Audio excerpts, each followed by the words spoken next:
スマホを触っていつも誰かとつながっていても感じる孤独。指先をスワイプするだけで変化する人間関係。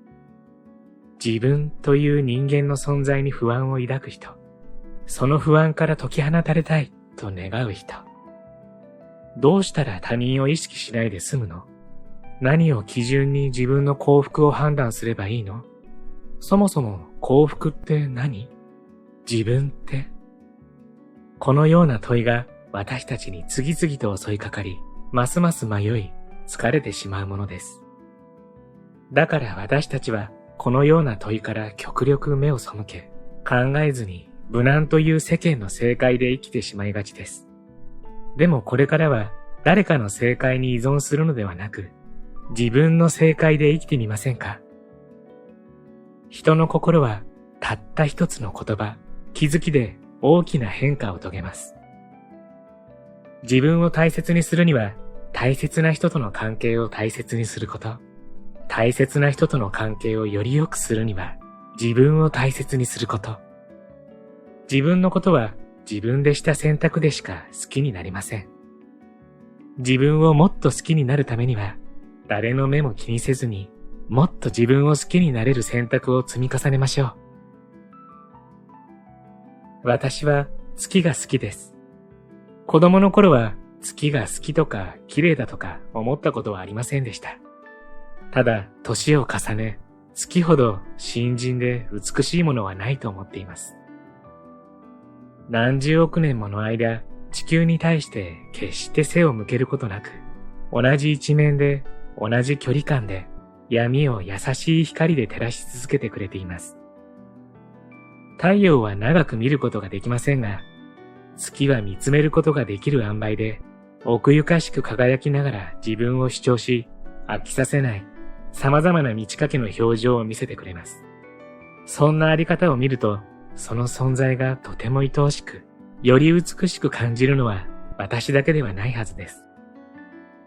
自分が存在する理由をどこまで遡っても、ずっと月がそばにいて、そのすべての存在と見つめ合っていたと思うと、こんなロマンティックな存在もありません。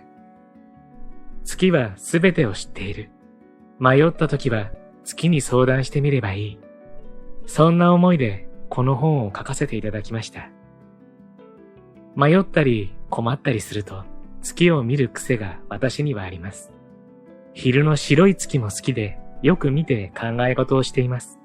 一人で考えるより不思議と心が落ち着きます。いつまでも変わらず静かに優しく見守ってくれる存在。この本がそんな月のように誰かの一助となれば幸いです。こんにちは。ハピテンことハッピー研究所の翔です。今回は迷ったら自分を好きでいられる方を選べばいい。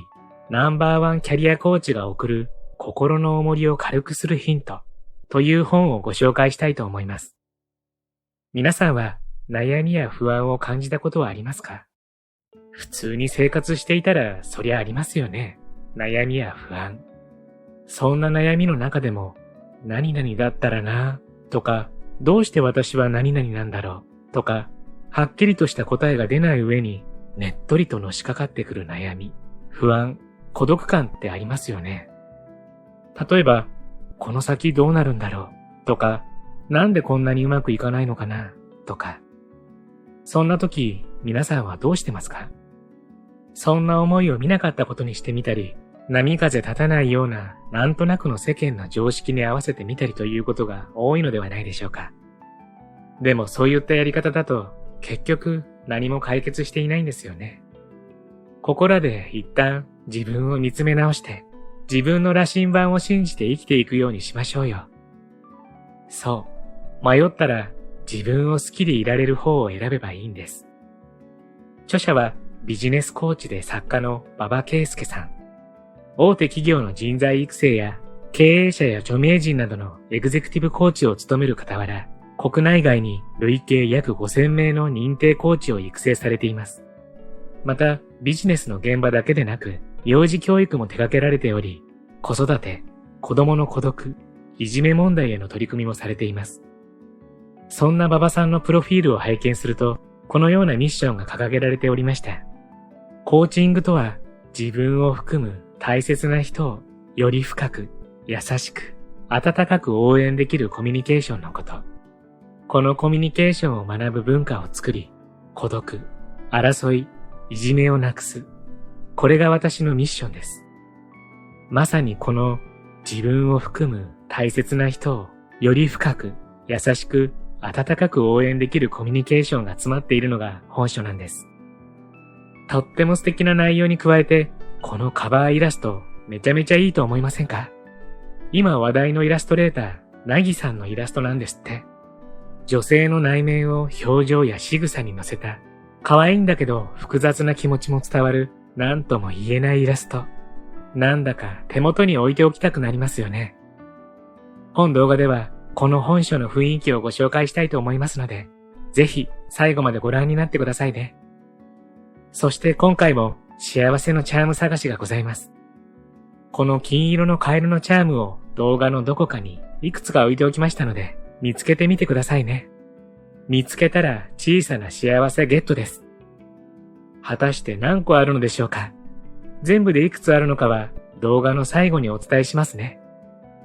それでは続きをどうぞ。ハッピー研究所では幸せになるためのいろいろなノウハウをご紹介しています。よろしければ高評価、チャンネル登録していただけると嬉しいです。周りがみんな幸せそうに見えるのはなぜだろう。自分の幸せが見えていないからだよ。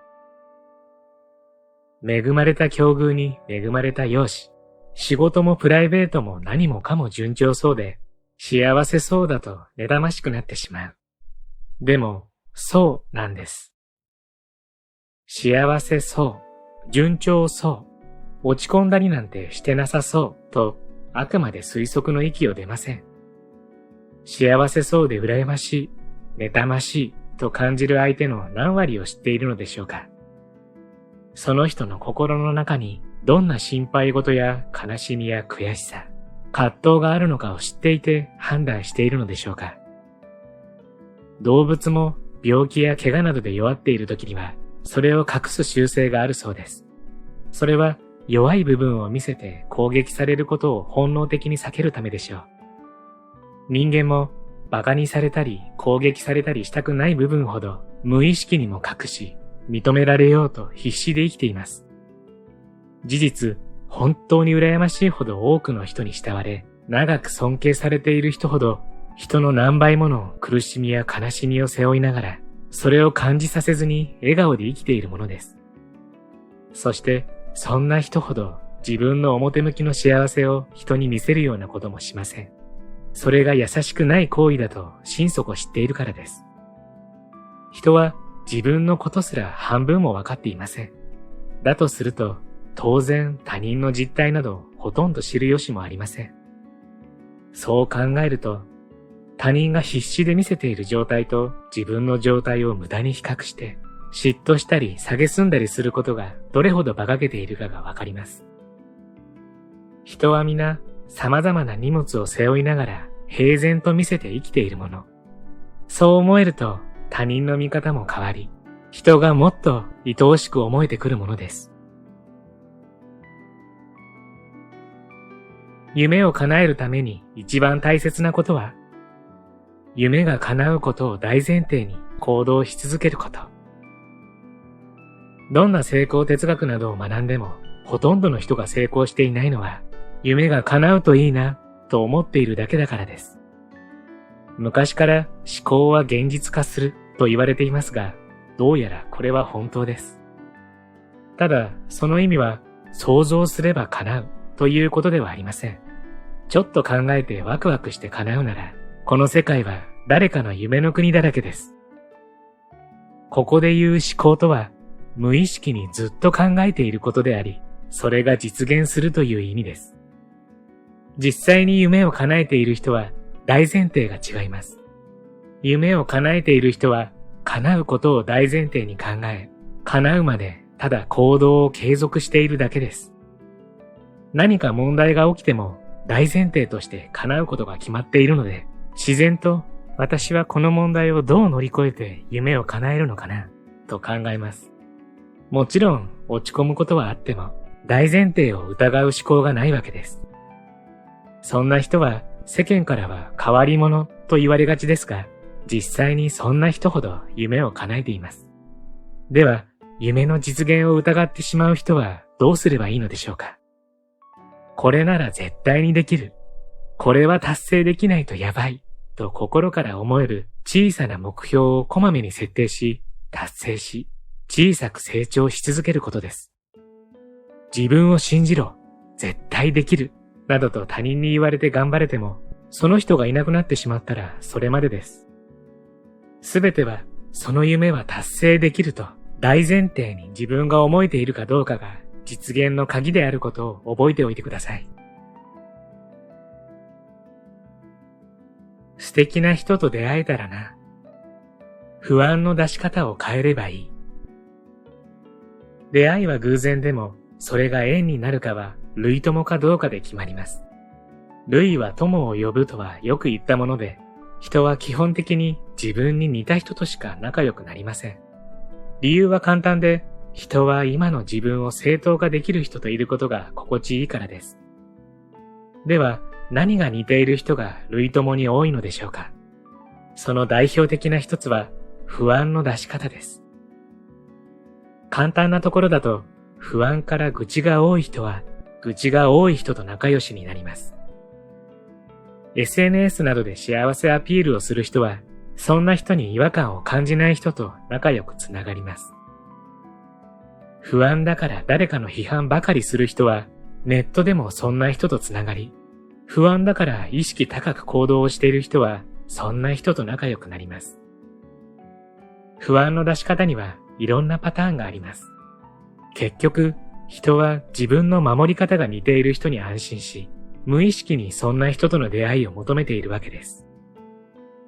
もし、もっと素敵な人と出会いたければ、自分がもっと素敵な人になるしかありません。人の素敵さは、どんな不安の出し方をするかで決まります。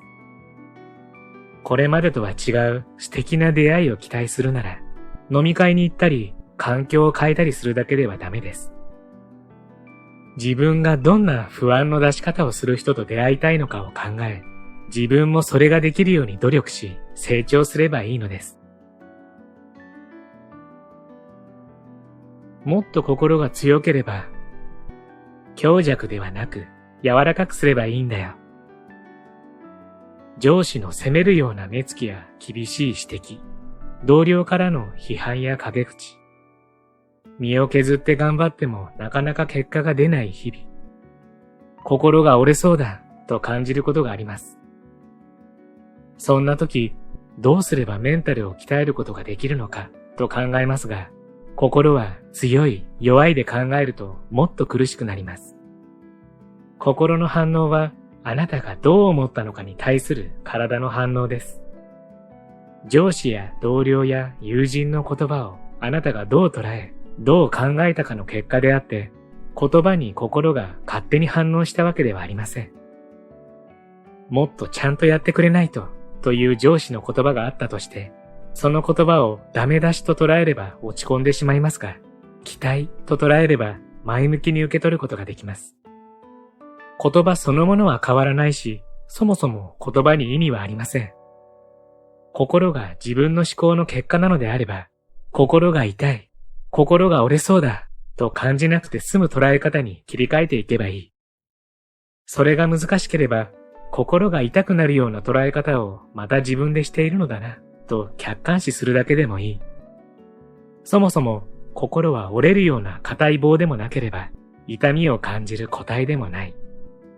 心は変幻自在の柔らかいもの。心が痛まないようにする秘訣は、できるだけ柔らかくしておくことです。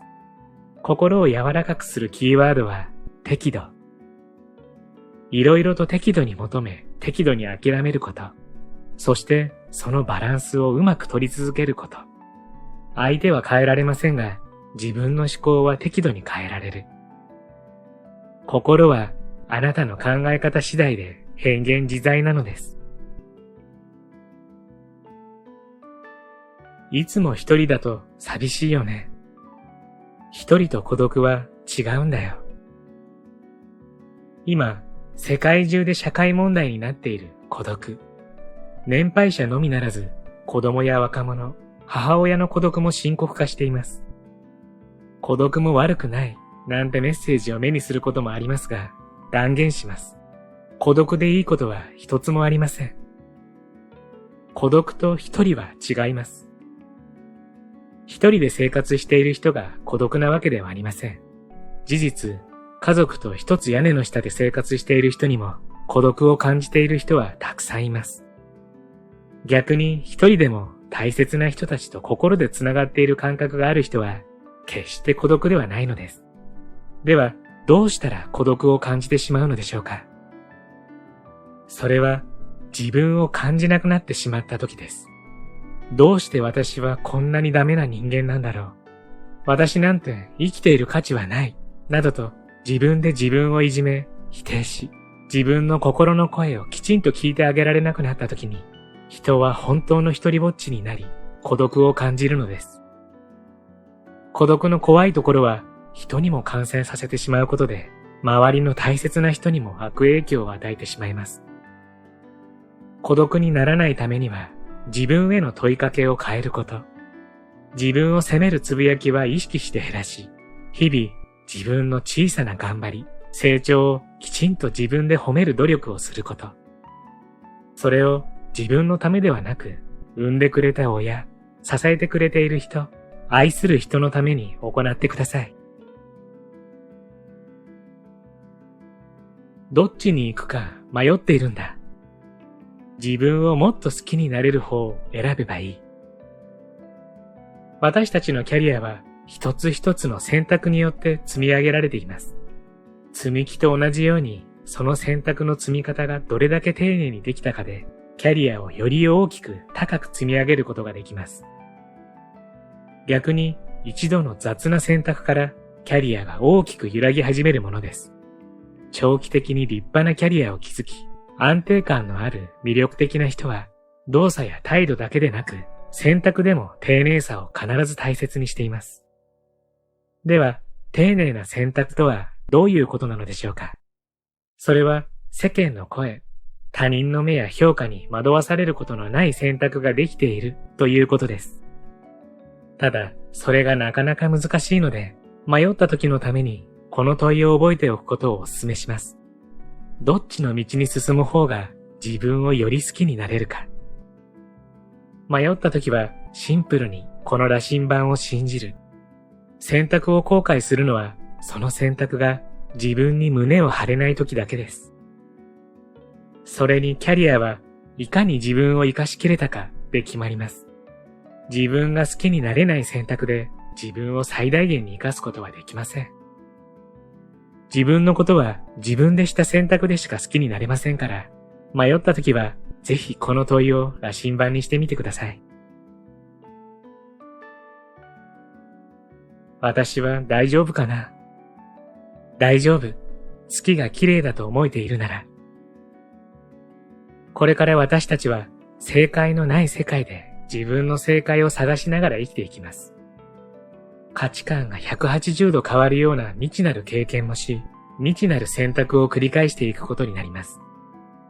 これまで何のために勉強してきたんだろう。これまで何のためにこんなに働いてきたんだろう。時にそんな感情も味わいながら、自分の選択を信じ、前を見て生きていくしかありません。そんな瞑想する社会では、つい誰かの正解を頼り、すがりたくもなります。きっと、そんな正解を声高々と語るような人も増えてくるでしょう。ただ、これだけは確かです。人生、自分で考えることをやめた瞬間がゲームセット。自分で出した答えに責任が持てるまで、自分で考え続けることからは絶対に逃げてはいけません。すべては今、ご機嫌かどうかです。すべては今、あなたがご機嫌かどうかが最高の成果であり、結果であり、未来への投資でもあります。私たちは今ご機嫌でいるために学び、働き、成長し、愛し、挑戦し、この本を読み、毎日を頑張って生きているのです。ご機嫌な状態とは、ニヤニヤ浮かれた状態ではありません。月が綺麗だと思える心であるかどうかです。当たり前にあるものの美しさに気づける心さえ保てていれば大丈夫。あなたの今はきっと輝いています。いつも通りプロローグ程度のご紹介でしたが、本書の雰囲気伝わりましたでしょうか？昼も夜も見上げれば静かにそこにあり続けてくれる月のように、とっても素敵な距離感のアドバイス。人が悩んでいる時って、実はいろいろな距離感を求めてたりするじゃないですか。ただうなずいて聞いてほしい時もあるし、具体的な解決案を相談しながら励ましてほしい時もある。本書はそんな読み手の欲しい距離感を組んでくれて、落ちている時はそっと手を添えるように、明日の活力が欲しい時は背中をパンと叩いて勇気づけてくれるような感覚があるんです。そしてそもそも本書のタイトルがめちゃめちゃいいですよね。迷ったら自分を好きでいられる方を選べばいい。このワードをそのまま今後の生きる指針にしてもいいんじゃないって思うんです。今後の自分の大方針として、この素敵なイラストとキーワードを日々目に入るところに置いておく。そして迷うことがあれば月を見ながら本書を読んでみる。そんな楽しみ方もいいかもしれませんね。興味のある方はぜひ読んでみてはいかがでしょうか。そうそう、皆さん、冒頭にお伝えした金色のカエルのチャーム、見つかりました？チャームの数は全部で3つです。どうです？見つかりましたか？見つけた時の小さな喜びも立派な幸せ。見つけたあなたは幸せを一つ積み重ねてハッピー度が上がってますからね。最後までご視聴ありがとうございました。これからも皆様の幸せづくりに役立つ情報をまとめていきたいと思いますので、チャンネル登録や高評価をしていただけるととっても嬉しいです。また次回の動画でお会いしましょう。皆様に幸せが届きますように。